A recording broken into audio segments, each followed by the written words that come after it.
For exclusive podcasts and more, sign up at patreon.com/partnersincrimemedia. This week's Law & Order Marathon winner is Mallory Blum of Commerce Township, Michigan. Mallory will get a marathon decal showing she watched 26.2 hours of her favorite crime show. To be next week's winner, sign up at lawandorderpodcast.com. I'm Kevin Flynn with Rebecca Lavoie and Melanie Joy, and these are their stories. You think you know who did it, but you don't know who did it. Law and order, law and order, law and order. It's no ordinary police procedural, baby. It's the FNOG of police procedurals, baby. Law and order, law and order, law and order, law and order. These are their stories, these are their stories. Welcome to These Are the Stories, the podcast about network TV's most enduring crime franchise and the real-life cases that inspired their shows. I'm Kevin Flynn. Each podcast will break down an episode from either Criminal Intent, SVU, or Original Recipe. And today we're looking at Special Victims Unit, Season 20, Episode 15, Brothel. Look, I know that this all sounds bad, but it's all circumstantial. So what now?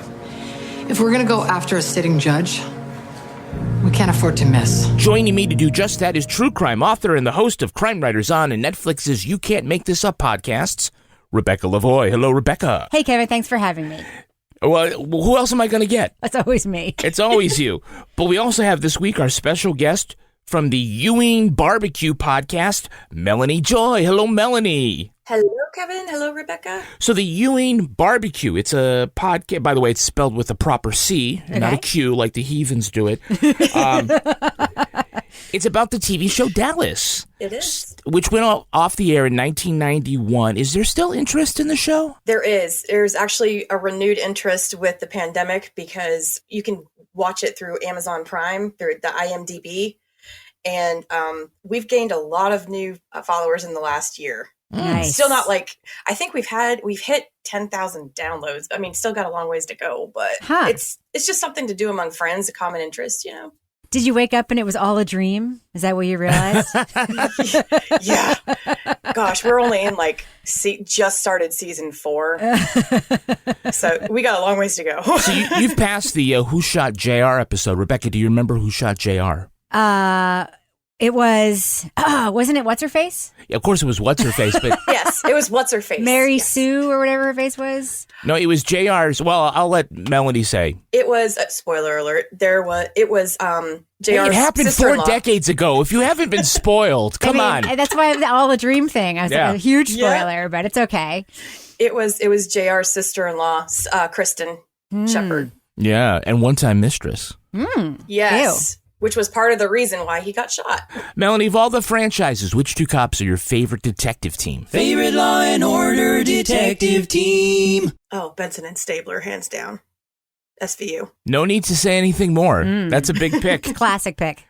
And so I am going to talk a little bit about how this current season of SVU and organized crime ended, because it brings that kind of back into play. But I'm kind of excited that at least there is a relationship of some kind with that classic character and the other classic character. Yeah, I was happy to see that they didn't just do the crossover for episode 1 and then leave it. Like, she's been in every episode and he's just been... about? Yeah, and it's so, like, the idea that they would just pretend... I don't know if they're going to do that forever, but I kind of wish that they would, because I've never seen that on TV before, when a spinoff continues to have like a constant relationship with the original material. Like, sometimes you'd see like occasionally Mr. Jefferson go back to the bunkers or whatever, like once a eon or whatever, but you don't usually see it like every episode. And Melanie, who's your favorite prosecutorial team? Favorite Law and Order District Attorney prosecutorial team. Oh my gosh. You've had time to think about this. I'm going to say. It's like, since I gave my answers, oh my gosh, one thing I found when presented with new information and rewatches, sometimes you're like, oh wow, okay. I'm tied. I really liked Barba, Novak, and Cabot, like all 3. But there's something about Casey Novak. She's just so damn sarcastic, and I'm here for that. I love her. Barba, same thing. They all just had a different style. Carisi, he's growing on me. I was like, I wish he was still a detective, but I was just like, no, actually, he's really good. I actually had a feeling watching this episode because I've gotten kind of used to him being the prosecutor now. Mm-hmm. I was like kind of disappointed to see him being a cop again in this episode because I really do feel like he's where he needs to be. He's gone into that role like it could have been a mess, and like they've done a really good job like putting him in that role, I think. Because it's no fun to be a cop while you're wearing a vest. All right, let's take a look at the first half of this episode. SVU Season 20, Episode 15, Brothel. Well, good on you, Mr. Wall Street guy. Given the password to get into the pop-up brothel, passing the junk test like a pro, and picking the feistiest girl from a row of spiteful women. When screams come from the bedroom, the madam thinks Tori is getting roughed up by her John. Instead, it's Tori who grabs the bodyguard's gun and makes her escape by running up the stairs. After a Mexican standoff on the roof with the bouncer, Tori is found the next day fallen in the alley below. So it looks like our Jane Doe was a sex worker. She may have jumped or fallen to her death. Or got pushed. Wouldn't be the first hooker got thrown off a roof. Either way, we might be looking at a sexual assault, maybe even murder. SVU learns that Tori had been tricking at the now deserted brothel. They talked to Judge Edward Koufax from drug court, who sent Tori to a diversion treatment program. Her caseworker said that she's gone off the grid. They traced the handcrafted shoe that they found at the brothel to Cullum, the rich John whose alibi for the murder is, I was tied to the bed. Finn turns to his old narcotics partner. No, not the one that took the bullet for him all those seasons ago. The one he was getting it in with. Mm-hmm. Phoebe Baker is now in Vice and discovers the next location of the traveling house of ill repute. They get Judge Koufax to sign a search warrant, but by the time they raid the building, the sex traffickers are gone. And when they learn the gun found with Tori's body had been swiped from the evidence locker at Phoebe's precinct, the detectives think there's a mole in Vice. They surveil all the cops who had access to that gun, and they see Detective Ramirez escort some escorts into a new building. Before the squad can move in, all the Johns and working girls flee the building. Again, someone tipped them off, and a suspicious Finn wants to know where Phoebe was when it all went down. Well, apparently it takes more than a password to get into this brothel. You have to whip it out and let the madam fondle you to prove you're not a cop. They explained our screening process, right? It's just for your first time. Okay. You're not a cop. Welcome to the dollhouse, Colin. And some would say that's the whole point of going in the first place. But didn't we learn from Cassidy that, like, you do shit when you're undercover? Like, it's like that doesn't mean that you're not a cop just because you're doing stuff. Like, that is what undercover cops in brothels do, right? Didn't we learn that in a whole episode? Yeah, I think the actor has to say to the other actress, I apologize if I get an erection. And I apologize if I don't. Yeah, I know actually there's part of this that there's some truth to it because I had some friends who were on a street crime unit in the city near us, and they would do, operations where they would arrest, prostitutes, and the prostitutes would always have them roll down the window and say, let me see it. So the cops had a plastic device, a dick, that they would take out from their pants and show them that. They called it Ernie. Oh my God. It had a name. But I would say, well, don't they know that doesn't it look like it's plastic? And they say, oh, they're so high. But what's the rule? Like, why? I don't know. I mean, why can't I guess maybe they would get on the stand and the defense attorney would say, Officer Smith, did you actually take your penis out? Yes, I was undercover. Yeah.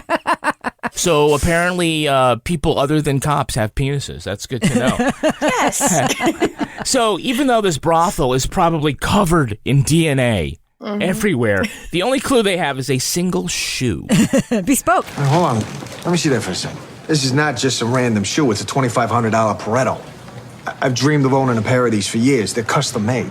Meaning the store might have a record if it bought them. Now, this is the latest in a series of scenes where a civil servant police officer can identify a pair of expensive shoes in the only store in Manhattan where you can get that at. Unbelievable. It happened in Criminal Intent. Just any tan shoes, $2,000 a pair John Lobb tan shoes. It happened on the Mothership. Yeah, those are Dada Vipers. They're limited edition sneakers. The only place you can get them here is on Amsterdam in the 70s. Now I know where all your overtime goes. And I want to know, is this something that they study at the academy? All I know is I feel like it's happened even more than the clips you just dropped, or like the whole thing where there's a specific thing that somebody's like, I've always wanted one of those, and I only know the one place you can get it.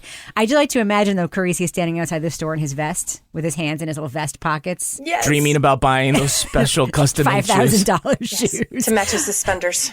Were you wondering when he said that's a $2,500 shoe, is it the one shoe or is it the pair of shoes? Yeah, that's $2,500? it's the one shoe. Because I would imagine, I mean, $2,500 is a lot for a pair of shoes. Yeah. And also, how did that guy get home with just the one shoe? Real question. He limped. It reminds me of when you see that random shoe on the side of the road and you're like, I want to know more about this. Like, what is their life like? Pop-up brothel. Quick getaway. Pop-up brothel. Yeah. So the shoemaker says, they pay thousands because they expect privacy. Hey, my customers spend all this money for privacy. Did they Right. now? Because they don't want anyone to notice they're wearing $10,000 shoes. That's what rich people do. They're modest like that. My favorite was when Finn was like, The person that bought that shoe may have killed a woman. I don't know anything about cobbler-client confidentiality. Sweet wisdom from Finn. Yes. He's got some of the best one-liners, I swear. They want their privacy. Bruno Mali just rolled over in his grave and said, fuck you and your privacy. So we have a couple of Hey, It's That girls. Hey, it's that girl. Who is playing Sergeant Phoebe Baker? Yeah, it's like playing whack-a-mole these days. The internet moved traditional street trade indoors, so now we just target the more obvious fronts. Jennifer Esposito. Jennifer Esposito, 7 Law & Order appearances, including 4, at least 4, as Phoebe. She had roles in Spin City, Blue Bloods, NCIS, and she was in the critically acclaimed movie Crash. you mean the Oscar-winning movie? The Oscar-winning movie Crash. That everyone believes should not have won an Oscar. That's not Jennifer Esposito's fault. No, it's not. For 11 months, she went by the name Mrs. Bradley Cooper. Really? Yeah, and then the judge right. said she didn't have to do that anymore. That's right. I forgot about that. Yeah, she's definitely she's better than Bradley Cooper, I think. She's much more she's much better paired with Finn, I think as in her character. That seems about right. Step up. Big step up. I've decided I am dubbing Phoebe Sergeant Badass. Why not? I mean, she's a good character, and I'm glad that they eventually bring her back. Yes. But Jennifer once commented that her family is insufficiently Italian. She said, quote, "We don't yell or throw pasta at each other. My mother doesn't even have a secret spaghetti sauce recipe." Those are the only things you need to be Italian, by the way. Apparently so. And apparently you can only say those things if you are in fact Italian. Otherwise, it's stereotyping. Then I probably shouldn't have said it out loud. And if you're hearing this, listener, it's just because I forgot to edit it out. I forgive you, Okay, Kevin. Rebecca gave me a pass. How about the actress playing Anne, who was the sex-trafficked woman that we see later on in this episode? I was on the streets after I got busted. I tried to get clean. I went to NA, and this woman approached me and said that she was a cop in recovery. Okay, that's Rebecca Forsyth. She is the daughter of William Forsyth, the recognizable character actor who's always playing bad guys. But Rebecca, you'll remember her from her role in the horror film Aliens, Clowns, and Geeks. No, I won't. No, because it's too scary. I'm too scared to watch any scary movies. Oh my goodness. Aliens, Clowns, and Geeks. Aliens, Clowns, and Geeks, 3 very scary things for different reasons. We do have a Hey, It's That Guy. Hey, it's that guy. Who is playing Mr. Pareto, the maker of handcrafted bespoke shoes. No idea. I've been making bespoke footwear for half a century. The key? Hand sculpting a wooden last for each and every customer's foot. That is Robert Lapone. His sister also dabbles in acting, I believe. Is he Patty Lapone's brother? He is. Patty! Oh my God. Patty Lapone! Yeah, has a brother, actually has 2. Let's see, Robert Lapone was in the movie Jesus Christ Superstar as one of those dirty hippie apostles.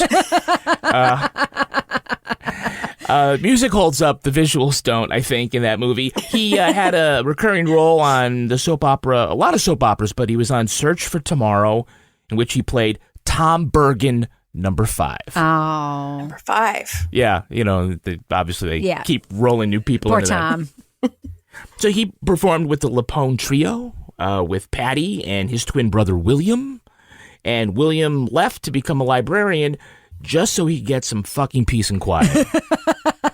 Shut up, Patty. Do you remember, Kevin, growing up with all those Evita commercials on Yes. TV? It was probably the first Broadway show that I remember having a lot of television commercials for it. Yes. And it was always Patty LuPone standing on the balcony and everybody's like, Evita. Right. Yes, right. that was how I always knew her. I mean, obviously she's famous for lots of stuff, but that was definitely if you lived in the Northeast and you had cable TV, you got WPIX, and every Sunday morning there were 15 commercials for Evita. And you look at it and say, wow, that guy looks like he should be on Criminal Minds. And that woman, she should be on Life Goes On. It was funny when I first saw Life Goes On. I was like, I think that's the woman from the Evita commercial. Oh, don't cry for her. Can you tell me the actor who's playing Carlos Ramirez, the bad cop? I think I'm going to make a Joe's run. You want anything? He looks like he's from Central Casting Bad Cop School. He may be.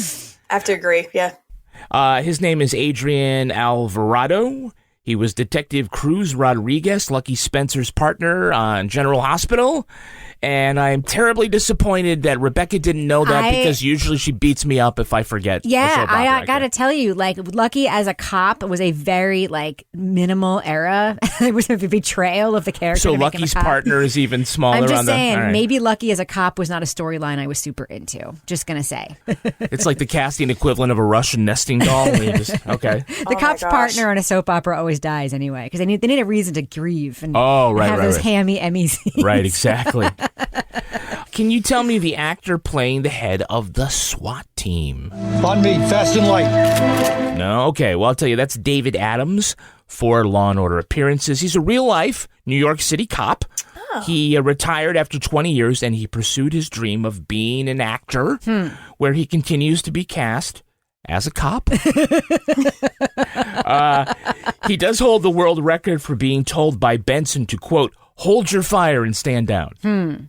I would really like to know how many of the doormen on this show are actually previous doormen who are living out their dream of being an actor and only get cast as doormen. Well, just like police, they do have doorman technical advisors.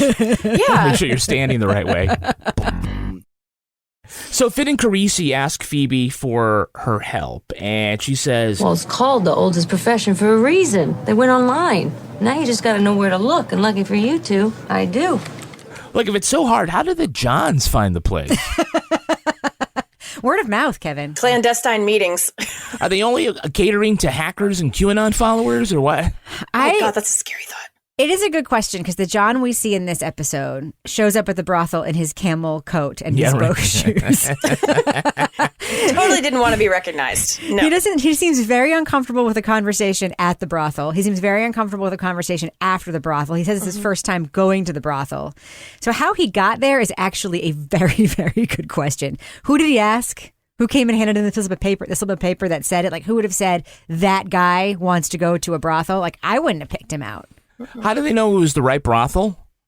Because... Whoa, blow that out. That's Tori. We could have changed the ad. You think the Dollhouse digital director was like, oh no, we got to take Tori off the website now. Oops. That's good. People are going to come asking for that one. We're going to say, sorry, she's not here anymore. Whoops. I mean, these guys are so savvy to cover their tracks, except they use the actual women they're trafficking in their computer ad. Oh. They create a collage, Photoshop, matching 3-light photo shoot. Which is what we know is like not how it goes. I mean, even stock photography of porn stars get in there because you know they don't look at anything like that. It's like the sign outside of a strip club. Imagine if it had the actual strippers on it. You keep driving by. Gosh. Yeah. It's not a place you'd ever want to go. No. Especially here in New England. You're from Maine, you know. Oh my God.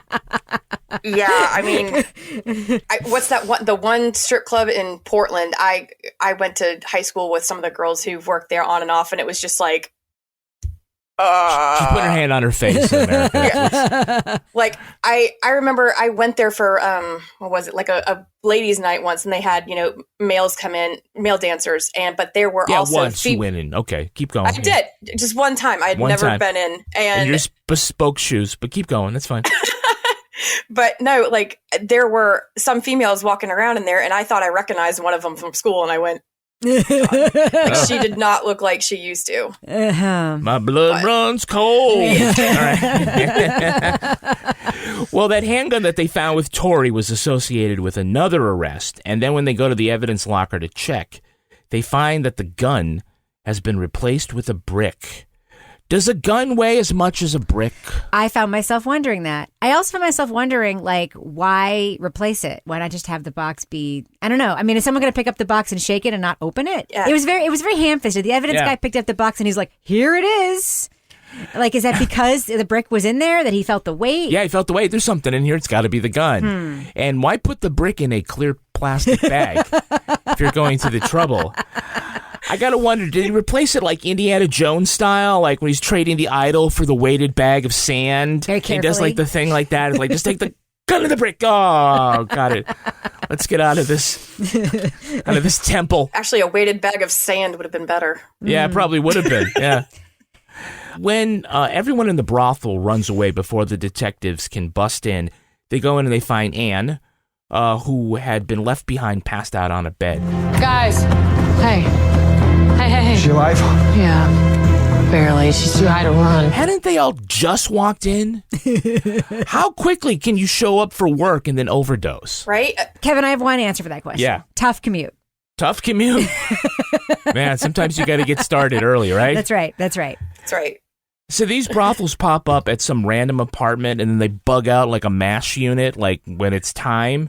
I just thought New York real estate was like really tight. Who's calling around saying, can I rent your apartment for 3 days? Airbnb. Wow. Well, now let's take a look at the second half of this episode. Finn wants to know if Phoebe is the mole tipping off the sex traffickers. One of the girls was left behind. A blonde in her 20s on the nod. I don't know anything about any girls. That's good. Because when she comes to, we're going to show you a picture. You do that. And then go screw yourself.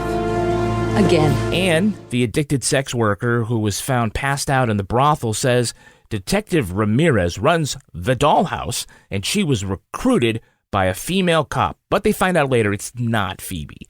She and Carisi blab in front of Ramirez about the witness naming names, and he takes the troubling news to his handler, who happens to be Judge Koufax. Dun, dun, dun. The detectives convince his lover, Judge Barth, to record him intervening on a sentencing of one of his girls. Under interrogation from Finn and Carisi, Koufax says he never made any money off of the women. He just gave them what they wanted, a clean needle. Seems he was motivated by the overdose death of his own daughter, and what a well-reasoned plan that was.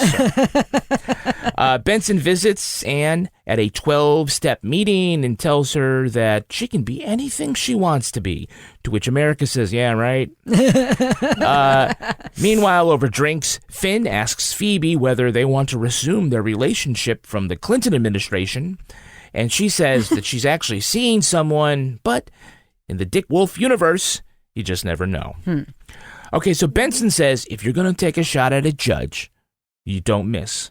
So the rock-solid evidence that they have that this judge, who publicly advocates on behalf of the defendants that he sees, is actually the mastermind behind a prostitution ring, is that a recording of him asking another judge to take it easy on her. She can still be saved. You've given her a chance. ROR, drug treatment court, it's not working. I am asking you for one last chance. You know I can't do that. You know, it's not going to do this girl any good to be behind bars. I wouldn't ask you this, Alana, if I didn't believe this was the right thing to do. That's rock solid. Didn't they also see him meeting with the cop that they knew was the dirty cop, though? Yeah. Yes. That was good evidence. It's still circumstantial. He drove up in his Volvo. Yeah, I mean, yelling at him and whatever, and he's wearing a stupid hat because he's a judge. You know, all right, whatever. And his judge, like, Harry Potter glasses, you know. Yeah. Judge Barth, who is, our recurring judge, female judge, she's all indignant. It's okay that she's having an affair with him, but you're also going to be a pimp? Objection. I know. Like when they were talking to him in the interrogation room, and they were like, we're going to tell your wife too. And I was like, oh God, he was married too. That's just another. That's rough. Those judges must not get out much. She's way out of his league. I'm just saying, like, they must not have a lot of time to look for partners elsewhere that, like, right. She's getting under his ropes. Well, hey, there's a thing about partners, though. It's this recurring theme. I do like that old SVU episode where Casey was going to a judge's house to get him to sign a warrant. And he walks in, and it's 4 of the recurring judges. They're all playing poker. It's the best. I just need your Honor's signature. You just hit the jackpot, dearie. I believe you all know ADA Novak. Judge Ridenour, Judge Petrovsky, Judge Weiler, Judge Bradley. I've had this nightmare before, only I was naked. It's the best. It is. It's the best. Oh, that was amazing. Especially Judge Donnelly. Oh, my God. I love Judith Light. Me too. She's the best. So we learned that the judge's motivation for diverting drug court attendance into sexual indentured servitude is not money. It's so they can get the good, clean heroin his daughter couldn't get. Make sense to anybody? It's very charitable. It's charitable. If I'd given Delia that chance, maybe. Delia. She was 16 when she overdosed.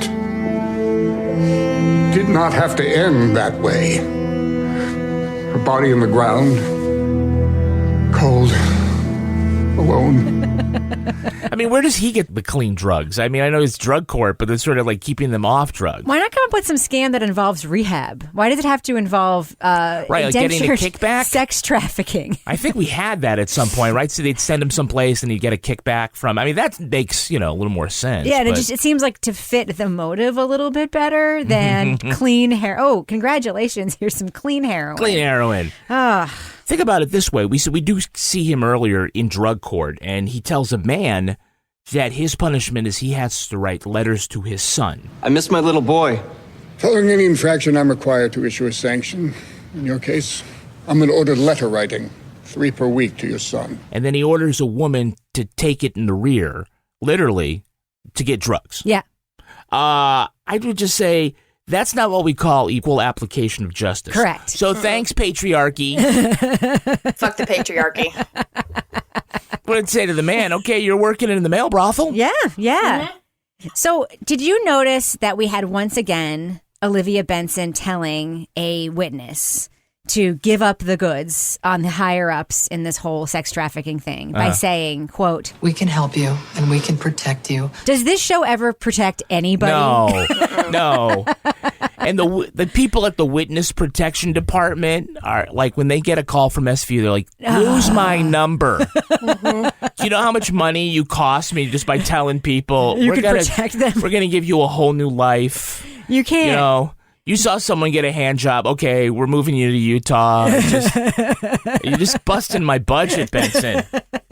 We've seen children get murdered on this show that Olivia said she could protect. She cannot protect anyone. That is just a foregone conclusion. So sad. I gotta say, though, who would not like to choose between going to jail and writing letters?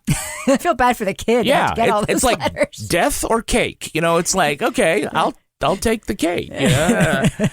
I'm just glad it was my judge and not my priest who said I had to write a bunch of letters. Right? Bless me, Father, for I've sinned. I had impure thoughts. Well, you're going to write a letter. You're going to send it to everybody that you had those impure thoughts about. Right on the board 100 times. Under the bus, right. Nuns. It's like, can't I just have a couple of Hail Marys and get out of here? No. Put it down in writing. You sound like what's his face from SVU. Declan? Yes, you sound like Rollins' baby daddy Declan just now in his fake Irish accent. What's not fake? It's the real deal. It's how Father Flanagan would talk to me when he said, you have to go write all your sins down. That's what's in the letter. Oh! Yes, the letter from Elliot to Olivia. He had impure thoughts. That's right. We may never find out what's in that fucking letter. Dear Olivia, I'm sorry I never changed the sheets in that flop room that we used to sleep in the squad. Oh, Jesus. Ooh. So this episode ends on Finn getting his heart broken when he learns that Phoebe has a boyfriend. So I was thinking, if you're into it, maybe we could try again. Finn, I'm flattered. But I'm seeing someone now. Oh, wow. I'm sorry. No, it's I don't know if he's the one or anything, but it's... Now, here we are 2 years later. We find out that Finn and Phoebe were in each other's quarantine bubbles. Yes. And they planned on getting married, and in the season 22 finale last month, it ended with them turning their wedding reception into a we're actually just going to live together party. Commitment. A commitment party. Yes. Carisi reads the vows he was going to give, and it's all about the bonds of partnership, and he reads it to Rollins, who starts to cry and then stands on her tiptoes to kiss him. Finally. And Elliot Stabler shows up at this ship show just in time to put a coat over Liv's shoulders and then toast to partners. Okay, 16 largely ambitious SVU episodes, I would say, for this season. Yes. And a surprisingly good 8 episodes of organized crime. Surprisingly good. Let's talk about what everybody loves to argue about, the romantic configurations. Melanie, so we see Finn and Phoebe stay together. It looks like the Raleigh or whatever they're going to call it. What that ship is going on. It's kind of still up in the air on Elliot and Olivia. I'm here for all of it. Love to see it. I think the Rollins-Carisi thing had to happen first because Elliot and Olivia, if they're going to go down that road, they've got a lot of work to do. Yes. Yeah. Yeah, it's going to be years. They're going to get together and be old. It's going to be like the finale of SVU, like flash forward to them sitting like in a rocking chair at a porch or something. Because I just don't think they can do it. I don't think they can pull it off. They got to bring in Mr. Noodle, the therapist, and they got to work this shit out. So do you think that the Carisi Rollins thing is going to happen, or is she just going to be like, I'm sorry, I'm pregnant again with somebody else's baby? I wonder about that because remember Olivia and David Hayden had to kind of like hang it up before they disclosed because detective and ADA, it's like, are they going to be able to do that? Like what's going to happen? It's not a fucking secret. He already has her picture on his desk. Yes, that's true. I know. It's like they're already a family. Yeah. The other thing that I was thinking about was, first of all, Carisi has a girlfriend. Yeah, he's got to go break up with her. And they just like had a fight, and now he's like letting Rollins kiss him. But in the end of the episode we're talking about, Jennifer Esposito and Finn are having a glass of wine together, seemingly voluntarily. They're there to meet, to have a glass of wine. And the minute he asks her out, she's like, oh shit, I'm supposed to be somewhere else. What is that? Like, you can say, no, I'm seeing somebody, and then still sit there and have your wine. This like, giant glass of wine we just ordered. Why it's got to be a $10 glass of wine, right? More than that. That's a little sus, isn't it? That whole exchange. Yeah. She got flustered. She was like, oh, gotta go. Yeah, listen. Looks like somebody just got put in the friend zone. You just accused me 2 hours ago of being a sex trafficker. You think I want to go out with you? That's so hot. Right now? We see him arguing. You're like, get a room. Get a room. They're cute together. I like it. I like the pairing. Yes. Now, to wrap this up, with no expectation on my part that they would actually do this, the team on organized crime constructed a world that tries to address a lot of the issues we had coming into 2021. The cast is the most diverse of any franchise. They try to address the problematic nature of Stabler's character. There's talk about police brutality and racism. Look, nobody wears a fucking mask the right way, but they did try in a sustained manner to address this, which is more than any of them had done before. They tried, but then there was a big flaw in the final episode. What's that? The thin blue line, all showing up to support another cop. Basically, like they talk After about we see the thin blue line turn their back on a black cop. Yeah, right. All these white cops standing together because of Elliot's wife being. All the cops standing together for a white cop whose wife was murdered. To me, that was very destructive to the thread that they had been building around their captain and, you know, him being shut out because of his testimony, Garland, and the lawsuit with that other cop's nephew whose hand was literally crushed for no reason by those bad cops. The fact that at the end they would go straight to cops show up for each other, we're standing behind you, it made me sick. I think that they completely destroyed everything they were building. I didn't even think about that. Holy crap. I'm sorry. I was sorry to ruin it for you. No. It's fine. I was too damn focused on Wheatley taunting Olivia and Elliot, like, before they pulled him away, that I was just like, oh wow, if she didn't know before, she definitely knows now. Yeah. I would disagree that it destroyed everything that they built. It probably wasn't, a great scene. It was probably a little hokey. Hey, we're all here for you, Elliot. Well, there had to be a reason for Olivia to be there. I mean, they could have had a different reason for Olivia to be there other than that. It was just like, that was a way for her to be in the scene, right? Yeah. And I loved... And for Wheatley to meet Olivia. Which I love. I don't know why he is the one in the world who knows that, like, Elliot really deeply loves Olivia and nobody else does. I mean, how good is his intelligence? He's got some I think, within the cops. That was my question. Maybe he got that letter. Yeah. Well, that was my question. I was like, when he, the episode, what was it, last week, where he was basically like, what was her name again? I'm like, how does he know all this shit? Yeah. How does he know he got the wrong one? It was really weird. How does he know where to find vaccines to hijack to then give away to other people? I will say I loved his little interaction. I think that Dylan McDermott and Mariska had like a lot of chemistry in that tiny little interaction when he was like, you are stunning, or whatever disgusting thing he said. I was like, ooh, I like it. Yeah, I do. He's really getting his swag on at the end of the season. I like the ham. I like the ham and cheese. I am really enjoying I didn't know if I would enjoy organized crime, but I am. I think I think the stories are good, and I think, look, they're not really giving Stabler a pass on anything, running from his problematic past, and also continuing to deal with what would naturally be a very traumatic experience. It isn't like, I'm over my wife getting blown up in front of my eyes. No. Gives him a lot of stuff to act with, and I think that that's great. I had some crazy thought early on that either Angela or Richard, one of them, was in like the CIA or something like that. Like they were doing something dirty, like in the company. But as time's going on, maybe he really is just like this organized crime guy. But I don't think Angela is as innocent as she is letting on. I really don't. Well, she knows how to call a hit, so yeah. I'm wondering if like the stuff that happened in Puglia was her mastermind. Very interesting. They keep trying to bounce that back and forth. I do like that they're kind of keeping that who Angela suspense is. a lot. Yeah, we don't definitely know that she's on good side, on the good side. Why is she like trying to take her life? Yeah, you know why I like Angela? Why? She's age appropriate to be paired with Elliot. I like that they took a woman who's just like a few years younger than him. They could have very easily cast that with like a 35-year-old, which would have been so gross. Yeah, and they didn't do that, and I do appreciate that. Well, we'll just flash back at the end of this season that we've been talking about, season 20.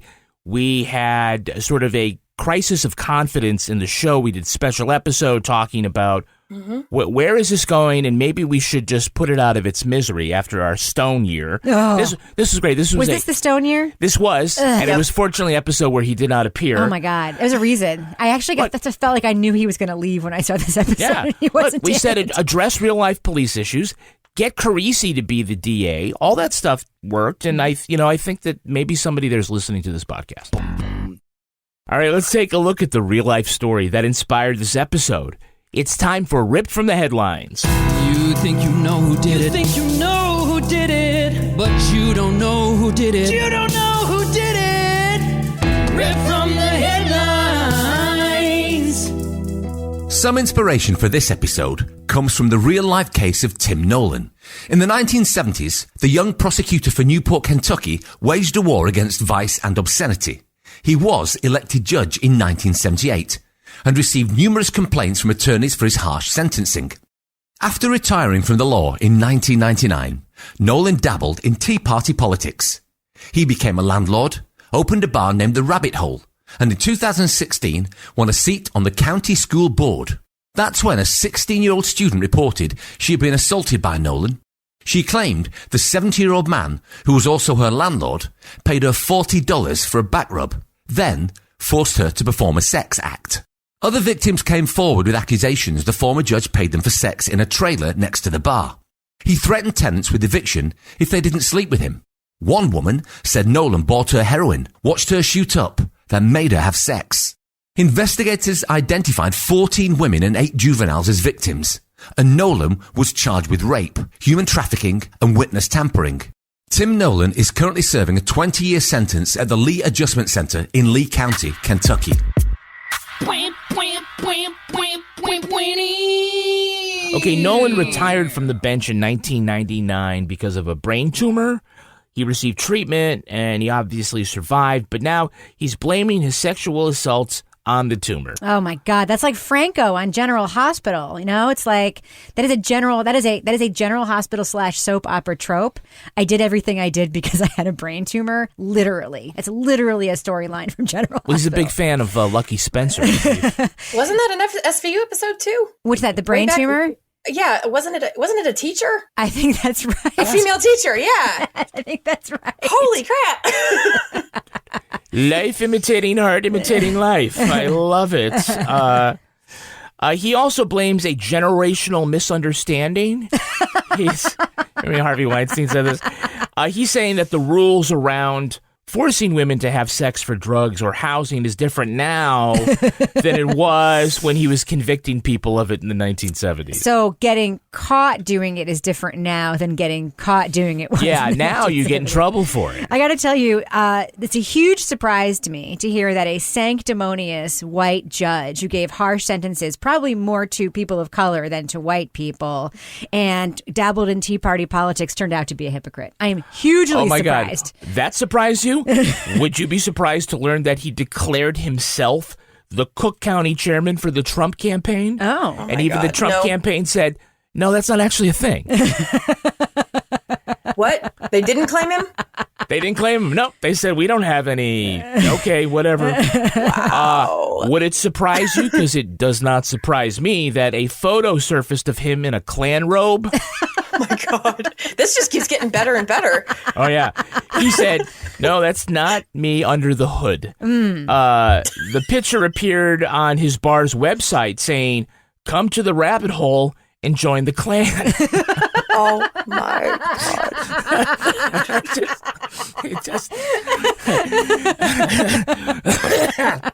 Not for nothing, but Rabbit Hole would have been a way better name for the brothel than the dollhouse. Oh, sure. Just saying.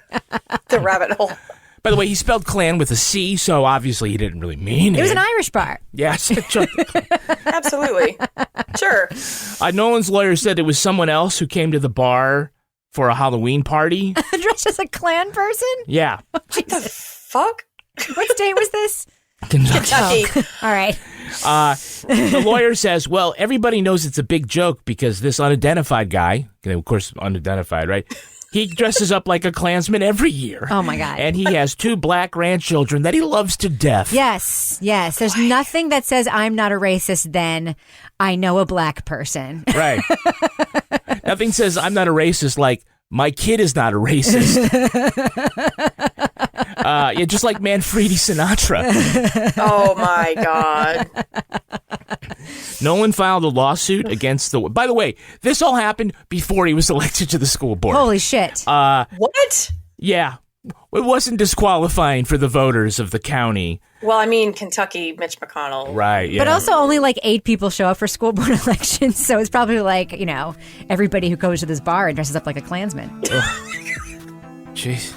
Want to get that Klan vote? All right. Nolan filed a lawsuit against that website that reposted the photo saying that he was defamed. The lawsuit says that Nolan had been forced to have, quote, uncomfortable discussions with people who did not know him well enough to know he wasn't a racist. Something tells me people knew exactly who he was. And it had nothing to do with that white robe and hood he was wearing, right? No, it wasn't him, but he felt it, yes. That's going to do it for us. We want to thank our guest, Melanie Joy. Melanie, where can our listeners follow you online? I'm on Twitter. I'm at that_other_MJ. My Instagram is the same, that_other_MJ. And my official podcast one is BBQ Ewing, and it's Ewing BBQ on Instagram. And Rebecca Lavoie, how can our listeners follow you? Twitter and Instagram, especially if you want to see lots of pictures of dogs, at Reb Lavoie. And you can track me on Twitter at Kevin P. Flynn. You can also tweet to us at Law & Order Pod, or follow us on Instagram at These Are Their Stories Podcast. Our newsreader was Cy Frater. Our theme music was composed and performed by Uncanny Valleys. Content assistance from Travis Roy. Lily Flynn handles promotions. To get ad-free episodes of These Are Their Stories a week early, sign up for Stitcher Premium.